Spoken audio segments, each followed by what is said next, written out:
document here.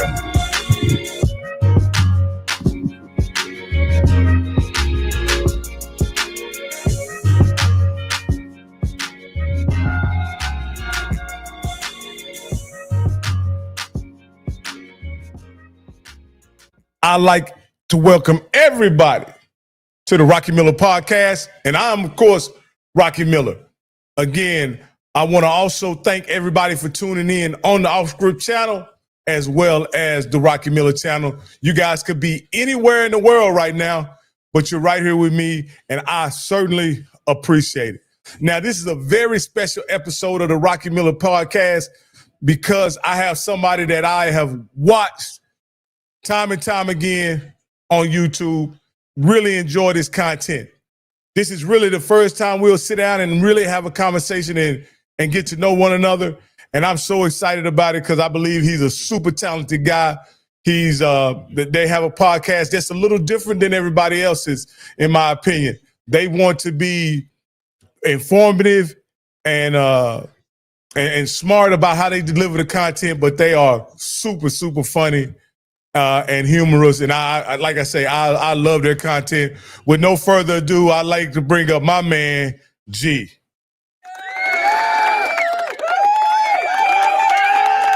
What's up, my guy? Hey, what's up, G? What's going on, man? I want to thank you first for coming on, man. I reached out to you on very short notice. You're coming on, as you know, on the Rocky Miller channel. We're going to have Coach Cedric Thomas, your school's head coach. So I wanted you to come on before him and let us give me an impression of what can I expect and what are some good things to ask Coach as going into this show. I also want to make the announcement at this time as well. For reasons beyond our control, we won't be broadcasting on the Offscript channel Coach Thomas's interview. However, you will be able to get it on the Rocky Miller channel. So just tune on. So if you're watching on Offscript right now, remember, Coach Thomas's interview is at 5 o'clock, and it won't be broadcast on the Offscript channel. It'll be broadcast on the Rocky Miller channel. With that piece of housekeeping out of the way, G, what's up, man? What's going on? Man, doing pretty good, bro. Happy you had me on. When I called you yesterday, I was leaving camp. I was just leaving from chilling with Coach. We was chilling. I went down there yesterday and cooked for the coaching staff. We had a good fellowship yesterday. And I called you. When I was calling you, I was leaving campus. So it was right on time.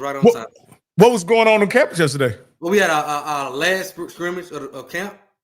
Then me and my guy Trill, we just kind of cooked for the coaching staff. We always just do and kind of just fellowship with the staff. Well, let me ask you this here, G. If people don't know you, a lot of people may be watching, may know you, but I want you to act like this is your first time being introduced to an audience, because I want anybody who doesn't know you to really know who G is and what you do for the HBCU sports media space. So, G, without no further, I know you're an Alcorn guy. Yeah. But what's your connection to the school? My whole family. I've been there all my life. I'm talking about all my life.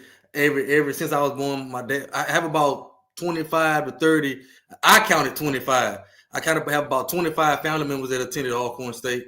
So it's through and through. This is what I did every fall of my life. I don't know how. The year COVID happened and we didn't have football in the fall, I didn't know what to do, because all my life, all I've ever done was go on a reservation in the fall and watch SWAC football, travel, tailgate, do all that with SWAC football. So it's been in me. It's been all my life, and so that was easy decision for me to go to school. And so from there, and but my mom's side is from Southern, so it's split. My dad's from Alcorn, my mom is from Southern.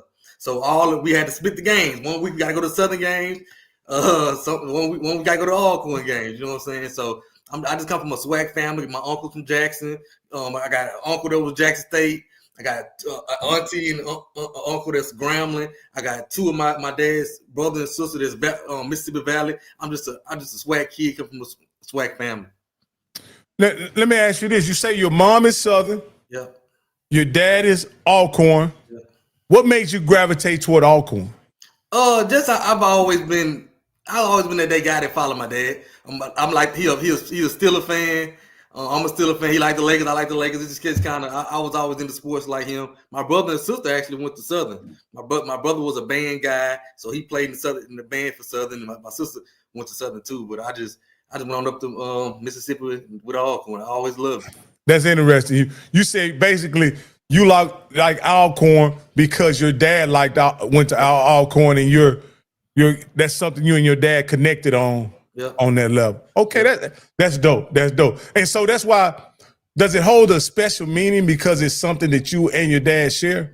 Big time, big time. It was like tradition. There was our bonding moment. That's how we bonded. I knew in the fall, this day, we going to them games together. You know what I'm saying? Even as a kid, because we live 2 hours. I live 2 hours away. I live in Baton Rouge. I live 2 hours away, but it's gonna be a ride to the game. 2 hours there. Even as a kid, we gonna fuss about. We lose. We gonna fuss about the game all the way home.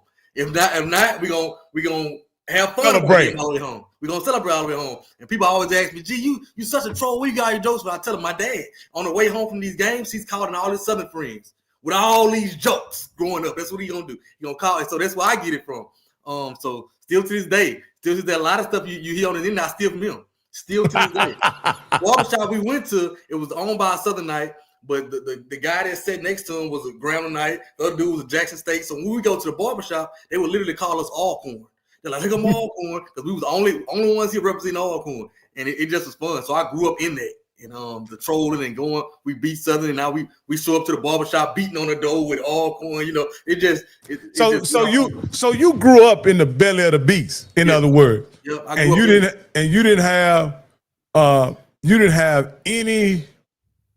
What I mean by that is, you accepted you were an Alcorn guy in Southern. You embraced that, and you became the antagonist in the city where you live. Yeah, a big time antagonist. I'm talking about huge, because my father was game week. He gonna put 6 Alcorn State car flags on the car and ride all through the city. We used to put the big Alcorn State flag and ride up on campus, on Southern campus, and just ride around, stopping at the bookstore for no reason. It's just what we did. And then we began to work together, and we get to work, and we in the break room just arguing and just putting up the newspaper clippings from the games and stuff. It's just what we always done.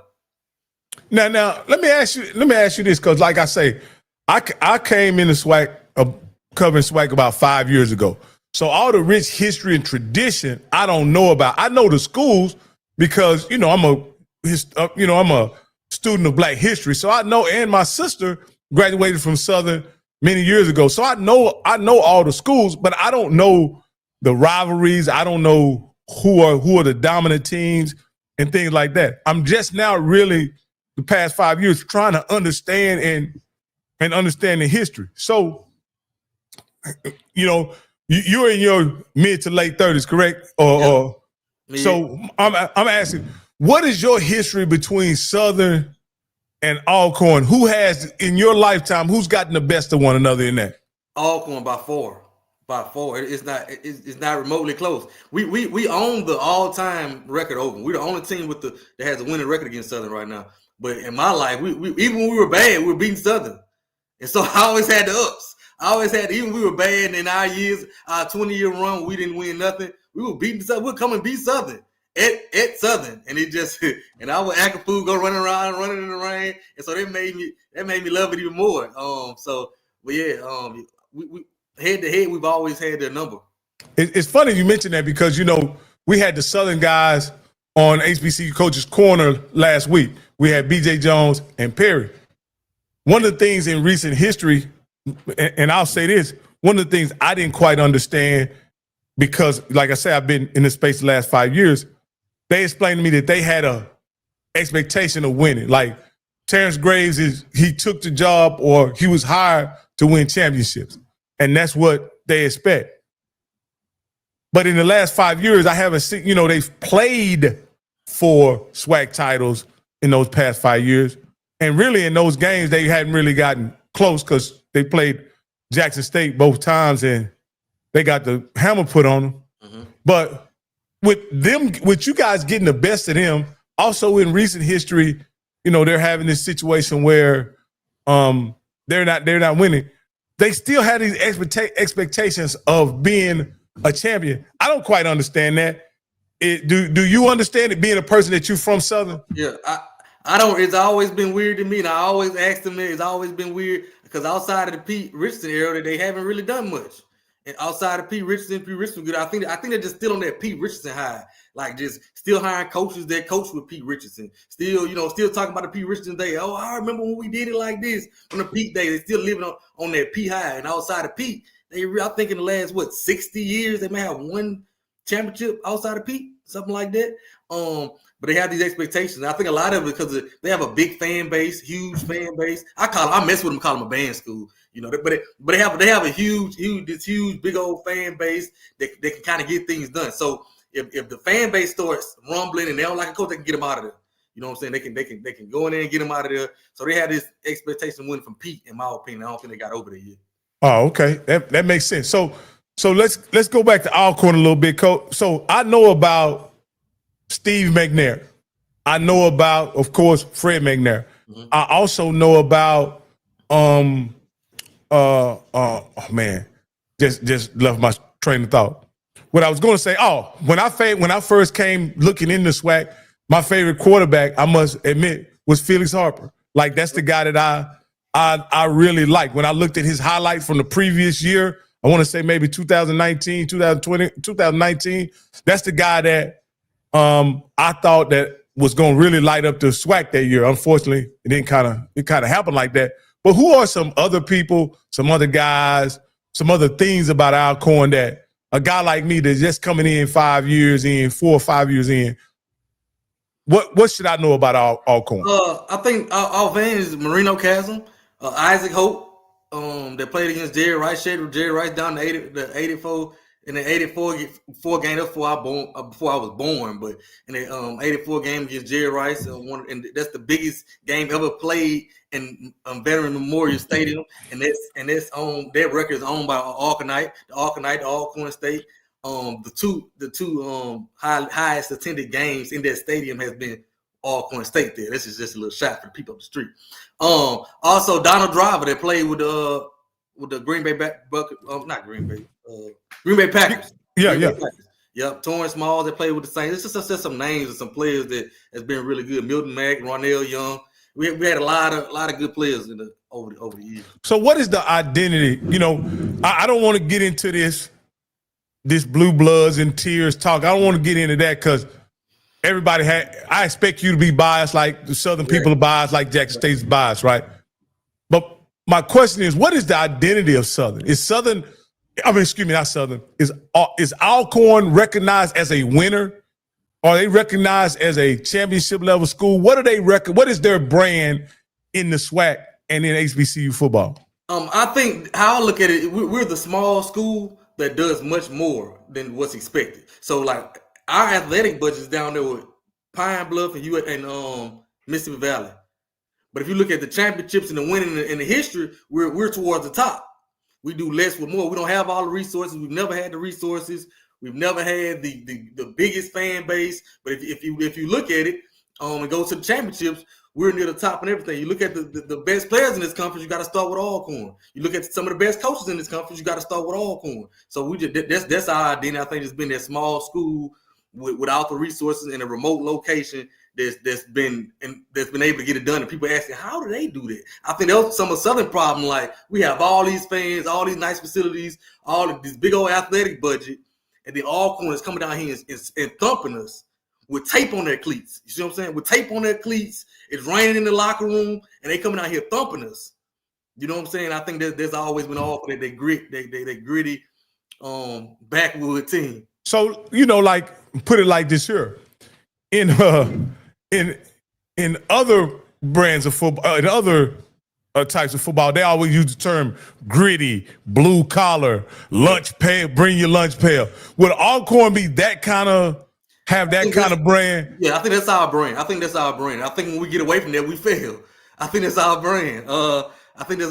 We get too flashy, we fail with it. I think our brand is that lunch pail. Bring that lunch pail, let's go into work. We're not too flashy, it's just not who we are. We're a smaller school that's with a smaller base that can get the job done. And I remember in the Dion era at Jackson, I know the first game was a knockdown drag out. It was a physical, physical game, and to be honest with you, Jackson State was fortunate to pull that game out. And in a lot of ways, you guys overperformed expectations in that game. Is that also one of Alcorn's signatures, that they rise to those big games and they outperform when they perform when they're counted out? Yeah, I think so. I think that's when we're at our best. When we don't. I think in the past few years we kind of got the big head a little bit.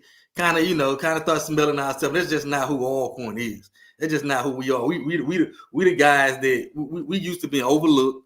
That's when we are our best. I think the last 2 years, like, they picked us number 1 to win the West last year. You know what I'm saying? For no reason at all. They just picked us to win the West. And I don't think that's who we are.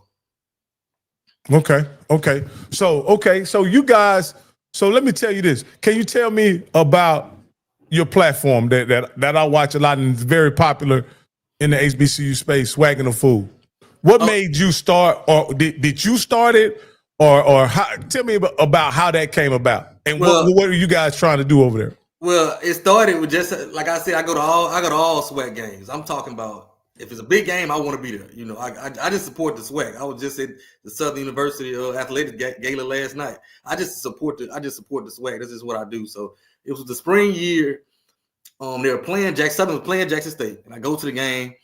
And one of my homegirls, she like, man, I gotta let you. I'm talking though. I'm in the stands talking about Alcorn.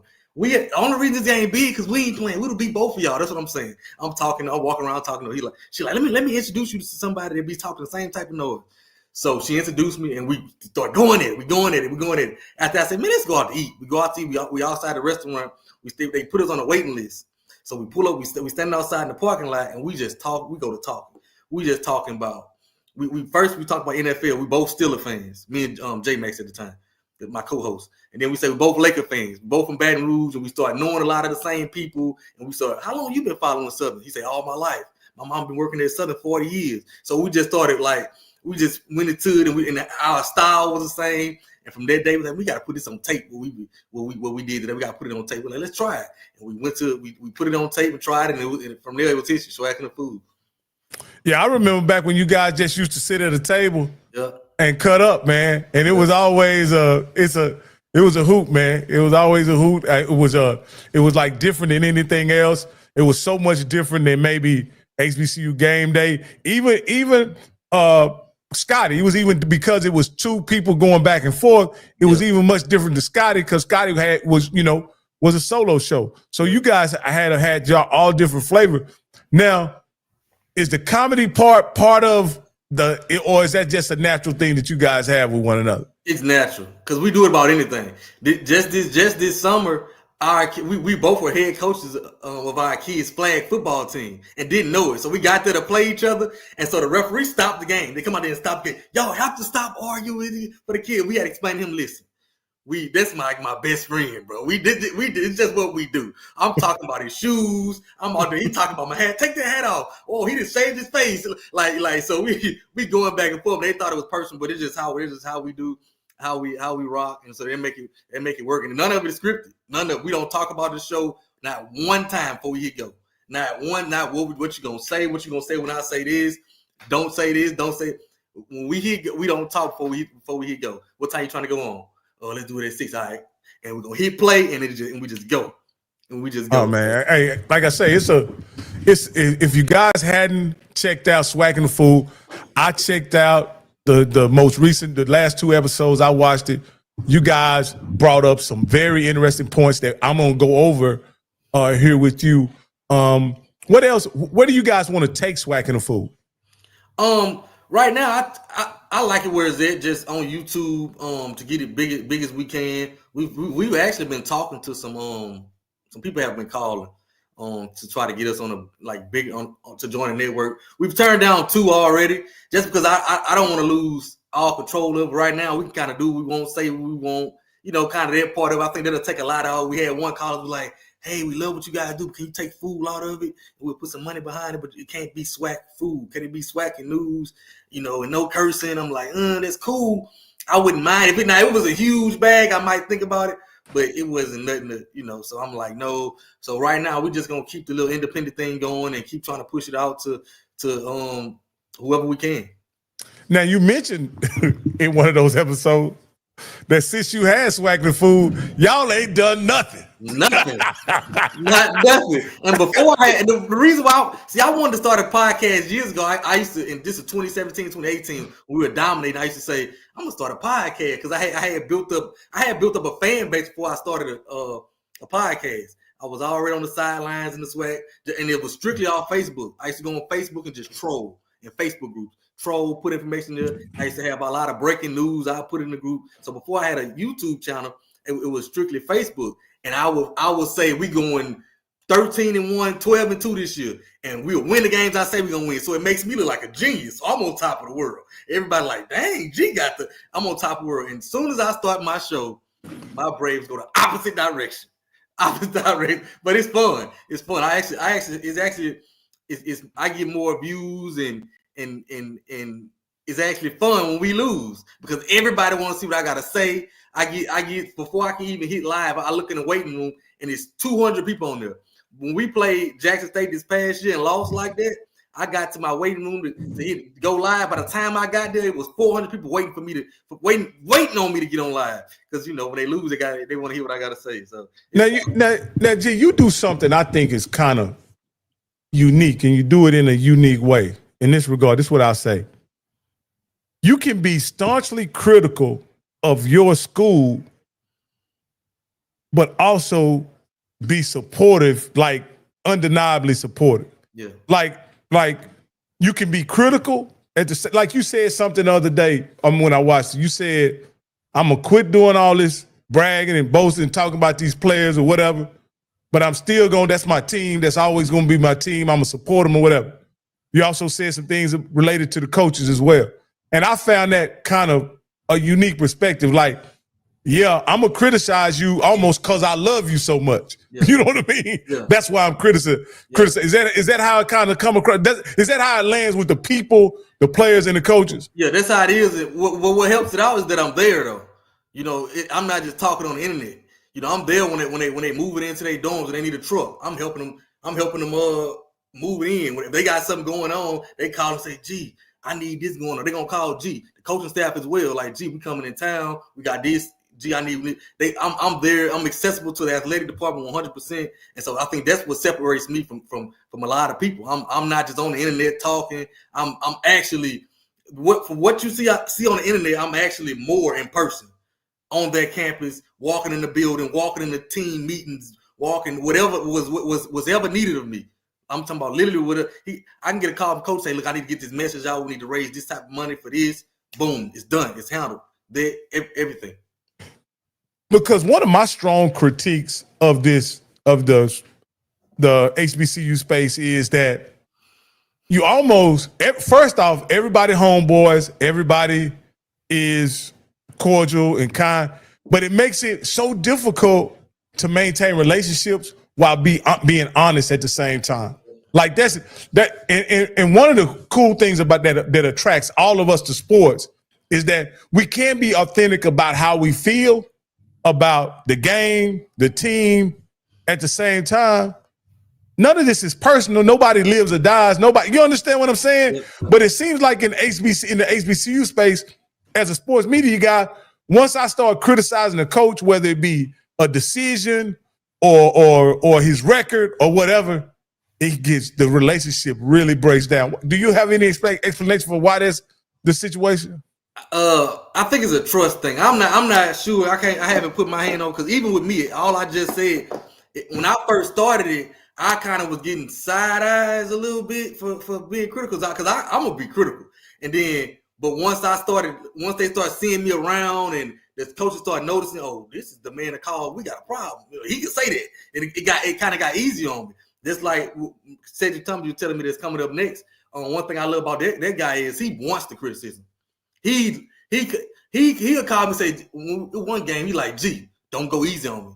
I messed it up. We messed it up. Don't go easy on me. It was a game last year. We played McNeese State. I always tell this story. We played McNeese State, and we got beat bad. And so I go live in the parking lot of the game. I'm going live, and I'm handing it to him. oh, this is ridiculous, and it falls on coaching, So that week, I didn't go to campus that week. So we played Mississippi Valley that following week, and just so happened, I always go in the locker room with the team for the game. Just so happened, I'm standing outside the locker room. So during that week, one of the older alums kind of was like, Coach, I think somebody talking about they on that SWAC'n A Fool talking about you. You better watch them. They on that SWAC'n A Fool talking about you up there. Doing kind of what how you say go. He throwing you in the ground. So I'm standing outside the locker room. I know I'm gonna go in, but for whatever reason, me and my boy, we just standing outside the locker room because Valley got a smaller locker room. So I'm like, it's hot now. I'm gonna stand outside. Because me personally, I was going in there anyway. But so when he comes out, this boy, he come out, he said, why you ain't come to the locker room? I don't care about you criticizing me. You a part of this family. You welcome to the title. I don't care what you say. You got the right to say that. You a part of this family. We played bad. You spoke on it. I don't care. They trying to build it up, be messy. I'm with you. I'll rock with you. You come in their locker room. I don't care what they say. And turned around and walked off. Like he literally got on me. It was so bad to people like, damn, G, what you do? I'm like, man, I ain't going to the locker room, bro. My bad. It was so bad so they thought that he was getting on me about my comments when in actuality he was fussing at me because I didn't go in the locker room, So yeah, that's the type of dude he is. Well, that's dope, man. That because that's like I said, that's one of my criticisms in these space. My co-host, Coach Cole, Mr. Campbell, they have relationships all over the SWAC. And I'm just going to be honest, I'm not going to speak specifically, but because of the things that have been said on the show, those relationships in some cases have been strained. And it's unfortunate because this is about football. Like, we all enjoy it. We love football. We love sports. We giving our honest opinion. At the end of the day, the coaches are the professionals, but ain't I entitled to my opinion? I agree. And there's a lot of us like that. I'm gonna be honest. I ain't gonna, I don't hold back. The last coaching staff wasn't so, wasn't so forthcoming with me and my critiques. The last coaches, the head of the last coach staff right now, I got told, hey, G, I don't think he rocking with you. And I ain't never attacked nobody personally. I don't do that. I don't attack nobody personally. I don't do that. I just disagree with some things, and I don't think I get a invite to the wedding if the wedding was this weekend. So and the other thing though, G, is the coaches. People may not know. For a sports guy like me, I don't know the president of Southern. Right. I don't know the chancellor. I don't know the provost. I don't know none of them people. But I do know Terrence Graves. So Terrence Graves is the school. He is actually probably the most popular man on campus. Yeah. And he has to understand that. Coach Thomas has to understand that. And Coach Dishman and Coach Jackson. I think there are coaches that do embrace. Some coaches actually embrace it. But when you're the head coach of a university football team, there's nowhere to run and nowhere to hide, G. Yep, nowhere to run, nowhere to hide. You got to be able to take criticism. You got to be able to, I can understand the personal things, the personal matter. Some people don't like the personal matter. That's fine. Now, I'm not, and I'm one of the guys, I'm not going to talk about who you're dating and who you're going with and who you're married to and how many girlfriends or boyfriends you got and all that kind of stuff. Yes. I'm not interested in none of that. I'm even going to say this. When it comes to interpersonal relationships with coaches and players, right? Yeah. If it's a disagreement, I could report on it. If it's abuse or mistreatment, I think as a media personality, we're obligated to give that kid or that family an outlet to voice their grievance. As if it involves abuse or mistreatment. Now, if it's just you not playing me, you didn't put me in the game. Right, no, it ain't none of that. I ain't talking about none of that. You know what I mean by when it's talking about mistreatment or abuse. Hey, let me do a little housekeeping right quick. Hey, I want to thank everybody who's been watching this on Off Script. I want to thank y'all for watching it. But we're going to suspend it on Off Script, and we're going to continue this on the Rocky Middle channel. I'll give you a couple minutes. Let me go find a link so I can put the link in the chat so you guys won't be left stranded with nowhere to go. G and I are having a great conversation, man. And I'm learning a lot, and it's good to see that Coach Campbell and Coach Cole and myself, when we had these conversations about what's going on in SWAC, it's good just to know that somebody else is observing and experiencing the same thing, and it let me know that we're not crazy. We just not out here thinking, hey, coach shouldn't have a problem. We didn't talk about his mama. We didn't tell him his kid was ugly. Yep. We just told him we didn't like the play that he was running. He should have done more in recruiting. Who's he playing at quarterback? He don't have no better quarterback than that. Those are the things that we say, and these guys get upset. And again, one of the other things too, Coach, G, these guys are getting compensated quite handsomely. Yes. And I know they don't want to be separated from their bread, right? I think another one part of the problem is, Rocky, is in my experience, right? People gonna say it's a shot, but I promise I'm not taking a shot. I'm just using an example. I think some coaches get head coaching jobs off their name, off of the relationship they have with the university, off that more than their X's and O's and what they've proven, right? So then you start criticizing and they get in their feelings because they feel like you're attacking them, and that's all they have because they can't fall back on the X's and O's. So all they have is to keep this reputation around my name and keep this up because that's what got me their job, their relationship. So I think that's that hurts a lot of us. I mean, that's what a lot of these we hiring people that really shouldn't get the job. You know, got it off a name or got it off. If you look at their resume, you like this. You know, you didn't do much to get this job. So I think that's a lot of the problem as well. Well, wait, here's another thing, G, that's kind of interesting, and this is I think this is happening in HBCU football a little more than any other brand of college football. These guys really love their alumni to be ahead in charge of their football or involved in their football program. Yeah. Sometimes that takes a backseat to winning. Yeah. Why is that, G? And I'm not sure. Like that goes back to my point about just hiring because off name. Just like the Terrence, I'm not judging the Terrence Graves hire, but I think the Terrence Graves hire and the Dooley hire, the last two hires at Southern, have been because they coached with Pete Richardson. And Pete Richardson won 20-something years ago. You know, I think we can't let it go. Sometimes nostalgia is good, history is great, but we have to know when and how to implement that. We can't stay on it forever. We gotta know when to bring that out and brag on it. I was in a recruiting meeting about 3 years ago, and a kid on recruiting. This is at my school at Alcorn, and they talking to the kid about Milton Mack and Isaac Hope, and the kid he look at me like I hadn't been talking to him. He look at me like, bro, what a cafe, what a cafeteria. Like I don't care about that. Like respectfully though, kudos to them. They played for kudos, but I don't. How can y'all help me get there? Who's the last person to be in the NFL in this position? You know what I'm saying? I think sometimes we get stuck on the history because we all love it. I do it a lot. You know, I love Steve McNair era. I love it. But I think sometimes we get stuck on it. And what my relationship with the kids kind of taught me that as far as like, bro, when I started talking to kids, I was the same way when I first started trying to get kids to come to Alcorn. Hey man, you know Steve McNair played for Alcorn? He like, cool, but yeah, what they got to do with me? I get it, but yeah, cool, that's great. But what does they have to do with me? So I think a part of it is they expect these kids to want to be associated with that because it's part of the school's rich history and legacy.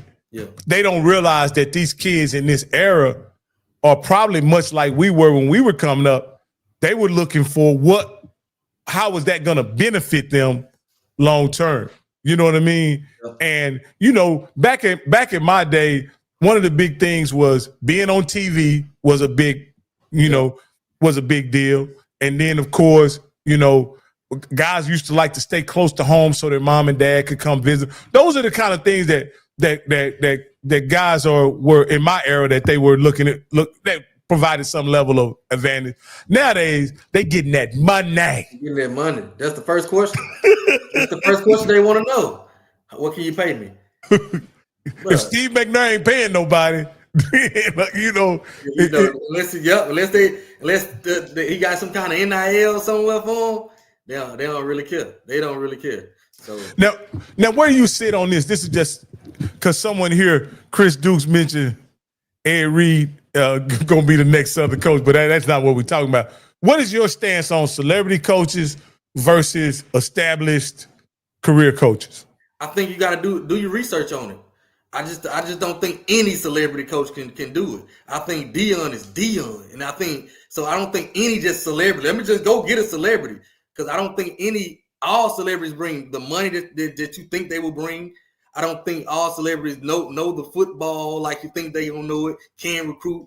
All celebrities aren't known by these kids like that. Dion was known by everybody, every age group. He has a bunch of media things going. He has a bunch of streams of income, so he's good with that. So I don't mind a celebrity coach, but it has to be beneficial. The research has to be done on how he can really help us. Can he really coach? And if he's starting out and you don't know if he can coach yet, can he bring some money in? Where else is he bringing money? What else has he started and raised money for? Things like that. Okay, let me ask you guys this, because you guys went through a hiring search, and many people could say that when you guys went through a hiring search, y'all made a lazy hire. Y'all just hired a guy who was already on the staff and installed him at head coach. What was your mindset behind that when Coach Thomas was hired? Like I said, I'm gonna give you the real, Rocky. I'm gonna give you the real. So the moment Coach T came back, I knew this was gonna happen. That's who I want to be the guy. I'm on Fred. He's the defense coordinator. He's the defense coordinator on Fred McNair's staff. And I'm watching him in meetings. I'm watching him talk to the team, how the kids gravitate to him, how Fred can say 1, 2, 3, 4. And then Coach Thomas can say 1, 2, 3, 4, and all the heads go like this. I'm watching it. So from there, that's who I wanted. That's who the fan base wanted. He had that type of impact on the president, everybody. We could be at practice, and Coach T will speak to his position group, speak to the defense, and he has a way with words. The kids are in the cafeteria repeating them, and don't tell me about the labor pain. Show me the baby. They love those type of things. He just has that connection with them. He has the connection with them. His motivational speeches. he makes you want to run through a wall. He gave a speech one time. This is my final straw. This was the final straw. He gave a speech one time before, I forgot what game it was. I think it was Alabama State. And he gave a speech, and I was jumping up, screaming and hollering there like I was a player. He makes you want to run through a wall. So I thought that the writing was on the wall with that hire. I thought he was doing a lot of the recruiting, a lot of the day-to-day stuff. A lot of stuff was going on, and he was taking care of it. And so he was kind of running it. So I thought there was a no-brainer to move him up there. Now, so in your opinion, you got the guy that you guys wanted. Yep. What kind of grade did you give him based on the season last year? I gave him a C minus. I gave him a C minus. And I'm usually harder. Last year I thought we came in too young. I thought we came in too young in some areas. Like in the receiver group, I thought we came in way too young. We still young at tackle on offense, and too small. and too small. So I gave him a C. I wanted to see us do a better job of recruiting talent, getting the talent in. That was one of my biggest things, getting the talent in. Well, one thing I remember is that it almost looked like last year that you guys had your recruiting class so early that it seemed like you guys were really organized, really had a plan going into recruiting, and you guys were able to execute it. So what went wrong with that plan? Even though you guys were able to execute the recruiting part, what happened with the overall plan implemented in it for the season? So what happened? So Fred left right before signing, 2 days before signing day. He announced he's leaving. Right. So we had to get on the phone and call. Hey, you still coming? You still coming? You still coming? So what happened is when it got closer to the season, it was like this. One, nah, coach, I ain't gonna come. 2 more weeks. Nah, I ain't going. So the class that was posted, if you go back and look at it now, you're like, dang, he didn't come. He ended up dropping out. He ended up going to Grambling. So it was the signing day. It was like to sign 25 players, and I'm excited. We signed 25 players 2 days after a coaching change. But then it started drastically, they started falling out one by one. So I thought we needed to make an input, a better showing that way. Okay. And then what are your prospects? Well, I'm gonna say this because you said something brilliant in your podcast before we go into that. Mm-hmm. You said we all talking, we all make a prediction, but you was courageous enough to say something that not many other podcasters or not many other media people say. Mm-hmm. You said, I really don't know. Yeah. I think people scared to say that. I think people scared to say that. I know from watching us from this year and last year, I'm at all the practices and all of me. We're a bigger, better football team. We'll be able to pass the ball. But I don't know if PV gonna hit on all their transfers. I don't know that. You know what I'm saying? So for me to come out and say, yeah, we going undefeated, when I really don't know what Alabama A&M got. You know, I really don't know. And I'm a podcast, and I thought a lot of people's take on Alcorn has been real lazy. Because I was watching the show, they're like, they gonna win 3 games. I'm like, you saying that you don't even know what we have. But I do the same thing, so I ain't mad at you. I do the same thing. I don't know what Alabama A&M brought in. I'm really basing it off last year. When we're in the transfer portal age where teams change 40, 50 players a year nowadays. You know what I'm saying? We got like 40 new players. We got like 40 new players. And I saw somebody saying, oh, you know, Alcorn can't throw the ball. We went out there and added 6'3", 6'4" receivers. I've seen us throw the ball really, really good. You know what I'm saying? So I just think a lot of it's been lazy, real lazy. I just don't think we were a good football team last year. And you said, and I think, and I may be paraphrasing what you said. You're saying based on the reports that are getting out about each individual teams, and there's not a publication that kind of consolidates all that information. You really can look at all of it. You can, and come up with an educated. Yeah, you can. You know your school. Yeah, I know and you can make, as a guy like me, I may can know a couple, 2 or 3 schools, but there's not a publication where I can look at all the information from NCCU, all the information from Norfolk, all the information, and then compare one to the other. Because here's what happens, right? When you report on Alcorn and I take that information, and then Perry reports on Southern and he report, what do you think that it's going to be? It's going to be biased. Biased, 100%. And I tell you from the dump, I am biased. I do not lie. I am biased. I'm 100% biased. I even go back and look at, back in the day, they used to rank the recruiting classes. You know, like Box Toro, they used to come out with a top HBC. You can't even do that no more because of the transfer portal.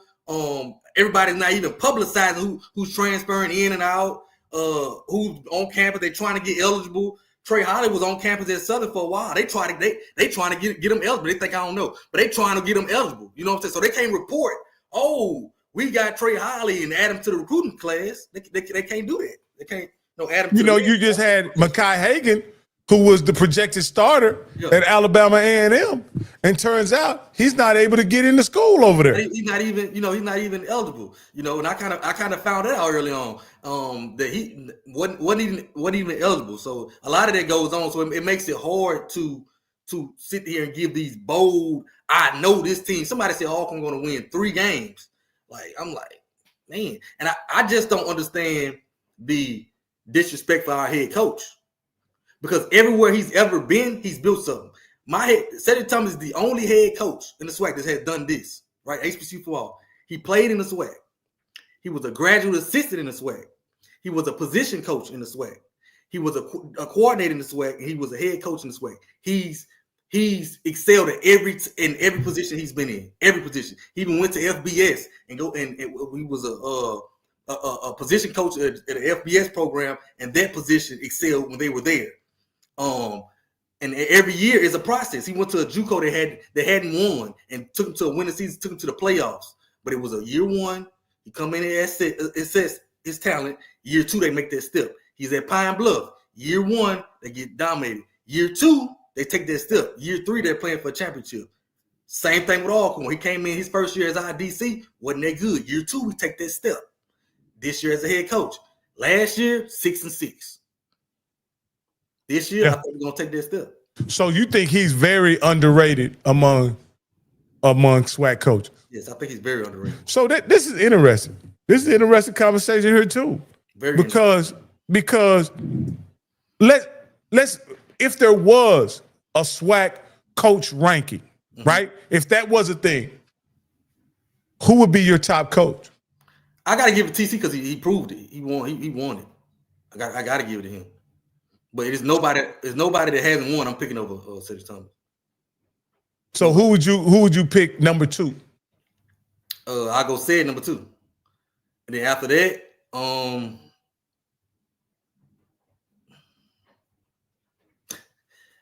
I probably go Tremaine Jackson.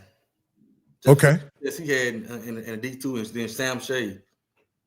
Okay, so you go Cedric. You would go TC Taylor, Cedric Thomas, and then the 2 new guys in the SWAC. Because of the success they've had. Okay, and then who would be? We can stop at 6. I know Terrence Graves. Terrence Graves, came in last year, had a pretty good year. So, and then the 6th coach.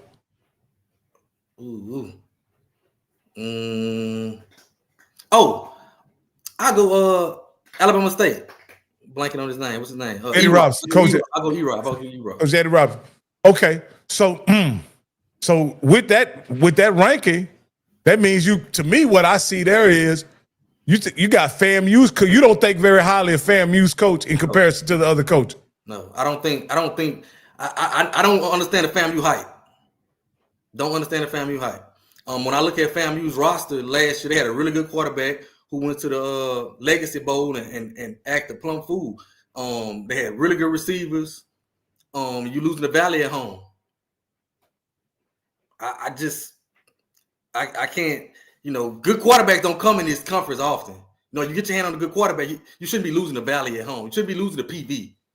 I think he's overrated. He has to prove some things. Just like my coach has to prove some things as far as getting the talent he needs in. He can't. Year 2 can't be the same excuse. Oh, we didn't have to. We couldn't throw the ball. We threw for 70 yards against Southern. Can't do that again. The one thing that I'll say about Cozy is once Ryan Smith left the coaching staff, a dominant defense all of a sudden became very vulnerable. And that surprised me because Cozy being a defensive guy, I thought they were going to be able to hold on to that identity as being a dominant defensive team. I'm with you. I believe Daniel Richardson played well enough to win a SWAC championship. Yeah, he played really good. Really good. But he wasn't able to. So I'm not putting out. And again, he played good enough to win a SWAC championship, yet they blamed the poor season on the offensive coordinator. Offensive coordinator, yep. I'm not saying he wasn't an issue. I'm not saying he wasn't. But I think Valley scored, 25, 26 points? Yeah, I think, yep. So, I don't know. I always look at the retention, like the what you got in the room when I'm looking at coach. What you got in the room? I'm gonna go back to my coach. He's a defensive guy. So us being bad on defense last year was what my head was kind of like. All right, coach. I ain't say we weren't bad, but couldn't stop. We were small. So I'm like, all right, coach. But when I go back and put the tape in, we started a guy that was 250 pounds at defensive tackle, and a guy that was 6 foot. He was 6 foot, 270 at tackle. So the games we lost, we just got pushed around. Our linebackers had to play closer to the line of scrimmage. It's nothing schematically he could have did different. When we don't have the size or girth in the middle. That's nothing to do. That's recruiting. You got to get some players in here. That's not nothing schematically we did wrong, right? So that's why I gave him a pass for getting Southern threw the ball one time in the second half. One time. You say we looking on the sideline like he looking like, who can I put in there? You get in there. We got nobody. We got to put our star defensive in. We slide him into the 4-eye position because we don't have the girth or that depth in that middle, and they took advantage. I'm talking about. They just pounded. You said something in the podcast. You said Southern was the only team smart enough to not throw the ball against. Bro, the second game of the year, we stand on the sideline, Rock. We stand on the sideline, and my boy look at me and say, man, I hope nobody notices it. We small in that middle. I hope nobody. And we went almost all the way through the year. And when Southern started running the second half, we said, well, We say up. We say up. There it is. So I'm on the show trying. Let me say this. Do you think it was by design, or was it that pick that Noah Biden threw right in the second half? A little bit of both. Yeah. Because honestly, when he threw that pick, I thought the game was over. I actually thought that it was I want to say it was the first part of the second half. I thought the game was over, but to your credit, to Southern's credit, their defense was salty. Yeah. That night, and I was there at the game, and so it was they were able to prevent you guys from scoring off that turnover, and they were ultimately able to come in and what I would say, when you don't have to throw the ball, that's a dominating performance. They don't have to throw it, and it was nothing we can do. I'm talking about they probably ran the inside zone 30 times that game. And that's what they're supposed to do. Keep running it. Because we got our we got 2 DNs playing D tackle. Like it's nothing. Don't try to throw the ball. Hand it off. And I thought that was one of our keys this year, was seeing, okay, now this can't keep happening. This can't be like an Alabama State E-Rob situation where they always got quarterback issues, right? All right, coach, this can't keep happening. Now plug it in the middle. Go get bigger, and then let's see. And if it keep happening, then okay, it's schematically somewhere. But my problem is we've always seen Coach T with a good defense. He's a championship defensive coordinator. We've always seen him with a nice defense. And all of a sudden he can't coach defense. He's a defense guy that can't coach defense. I think it was more of what was in that room. So I want to see it this year to really prove it. So with that being the case, with acknowledging there's a lot of things you don't know about what's going to happen in SWAC this upcoming season, what do you expect out of Alcorn? I expect us to be much better. Much better. I expect us to be able to pass the ball. I expect us to win the West for sure. Expect us to be much better. Just simply off the fact, man, no one could stop us from running the ball last year. Nobody stopped us from running the ball last year, and we couldn't throw the ball whatsoever. Talking about 8 in the box, you couldn't stop us from running it. Y'all kept trying though. We look, kept on trying it. Now, I don't know why, but y'all kept trying. Like that was one of the things that in that Southern game that surprised me too, is that you guys had probably an opportunity. Y'all wasn't gaining a lot of yards in the running game, but y'all weren't having any negative plays. Yeah. So y'all could have just made, because let's be honest, G, that night Southern was having trouble moving the football. Yep. They were having trouble. Even though they ran the inside zone 30 times, they wasn't picking no more up than 3 to 4 yards on it. They wasn't gashing us. They gashed They had that one long run. Yeah. They had that one long run. They gashed one time late. But I'm gonna bring up the schedule, and I want you to tell me, okay, what you think about this schedule, and kind of tell me the big games or the seat, because with every schedule, there are season defining parts of the schedule, and I want to know from your perspective as somebody who, hold on, let me change let me bring that up. There we go. Hold on.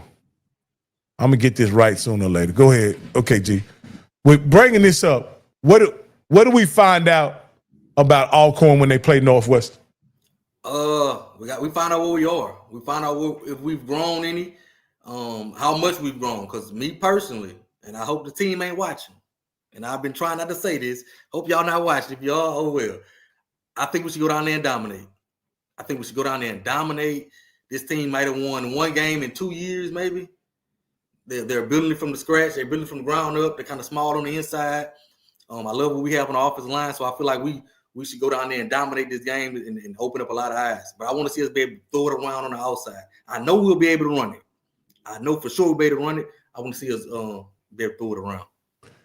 And this week right here, which is week 2, this is one of my favorite weeks in the entire schedule because, of course, Sam Shade plays. You guys go to Alabama. Yeah. And then Alabama State this same weekend, Alabama State goes to Southern. And I think we find out a lot about all 4 teams that weekend. Yep, you find out early. In the SWAC, what we got, I think for us, you're gonna find out. I think Northwestern is a good starter game. I expect us to win that kind of pretty. I expect us to beat Northwestern going away, and then the Alabama A&M. We're gonna see what Alabama A&M got. Gonna see what we got. We're gonna see what we got. So this is one of those games that started off. I'm not gonna discuss the Mississippi State game, but and then I think Arkansas Pine Bluff on the road again. Oh, this is a classic. This is a classic. Okay. Yeah. So at this classic, do you expect to find out anything here? Yeah, I think UAPB plays us tough. They plays us real tough. And for me on the schedule, I kind of picked it as a sleeper game for us. So they'll sneak up on. We got to watch it. We're gonna be getting in town early, doing all the pumping circumstances that come with these type of games. The night before and all that. And UAPB plays us tough, so I don't want them to sneak up on. We got to have our chin strap buckled and ready to play for that game in Tennessee. And so this game right here, PV, could be undefeated coming into that game. Could be undefeated coming in, or who knows what it'd be. What is the expectation that game when you're hosting Prairie View at home? We want to beat them. That's one we got, sir. That's a big one. I think that's gonna tell a lot about the West football, right? That game right there gonna tell a lot about West football. We lost to PV the year before last, and it hurt us down the year. Last time we played them, they played them early like this, and we got on the road, but it came back to bite us in the butt by losing a 3-point game to PV at home like that. So it's gonna be a big one for us. And gee, excuse my language. Okay. But what kind of bullshit is this? I hate it. And you know me, I speak out about it. I don't like the Lincoln games. I just don't. It's homecoming. It's a big game. Yeah. Your fans. One thing I can, and this is shout out to Southern. Now, honestly, this is shout out to Southern. I don't know what the history of Southern is, but last year on homecoming, who they have? Alcorn. This year on homecoming, they got PV. I think those are games. Not only is it a cultural celebration of homecoming, but can we get a good goddamn game? Because this is happening far too often in the SWAC, in my opinion, that homecoming, you bring somebody in there that has no chance of putting up a fight. Yeah. I don't like it, Rocky. I don't like playing these schools at all. I can understand a nice D2 Tuskegee or something like that, anything like that. But these going this low, these NAIA schools, I don't. You don't get nothing out of it. And okay, does this game right here, does the homecoming opponent have anything to do with the game you have coming up next? I think it helps if we can go in there, get up early and it could be an off week to get us prepared for FAMU. You know what I'm saying? Because I think we're going to need it. I think it's going to be a tough environment to go in. And if you have somebody banged up, you can rest them or something like that. Yeah. You can rest them, whether it be, what quarterback. You can rest some important players if you have to. But because we're going to need it going into FAMU that week. It's going to be a ruckus. And what is your history? What is your history going into Tallahassee? I've been a few times. The last time I went was when Southern went. Not last year, before last. I went down to Tallahassee. Has Alcorn went in the recent history? No, I don't think we've been since the '60s. Wow. Yeah, I don't think it's been a while. What is the fan base looking at it when you talk about that? And that's another great weekend for the SWAC because that's the Southern homecoming game against Prairie View weekend as well. That's they got some really good games scheduled. And it looks like you have a bye week but no, you don't have a bye week. Well, bye week earlier. You had a bye week earlier. Yeah. So anyway, you're gonna go to FAMU and try to get a victory. Yeah. Then you guys are going to Mississippi Valley. Yeah. Tell me something about this game. Is this a rivalry game? You can kind of say they got a little. It has this moments where you kind of Valley will bring people to Alcorn. More than I see bring me anywhere else that I've saw. So it's kind of a rivalry for the Mississippi. Like it's some Mississippi people from Alcorn that do not miss the Valley game because they have family members that went to Valley and they went to Alcorn. But I don't think it's much of an on-field rivalry. Now, this game is interesting because 2 years ago, with Fred McNair at the helm, y'all took a trip to Texas Southern, and something happened that nobody could foresee on a Sunday afternoon. Yeah. What were you there? Yeah. Yeah. What the hell happened? We just weren't prepared to play. We just were not prepared to play that day. No, I missed that game, Rocky. Matter of fact, I didn't go to that game. I missed it. They moved to a Sunday. They missed it too. They missed it too. You're right. You're right. They missed it too. And they just didn't show up. I'm talking about did not show up. Nobody. And to this day, I don't know what happened. You know, Coach Cole called me on a Sunday excited as he's ever been. And I want to say at that point the score was maybe 35-0 or 35-7. It was bad.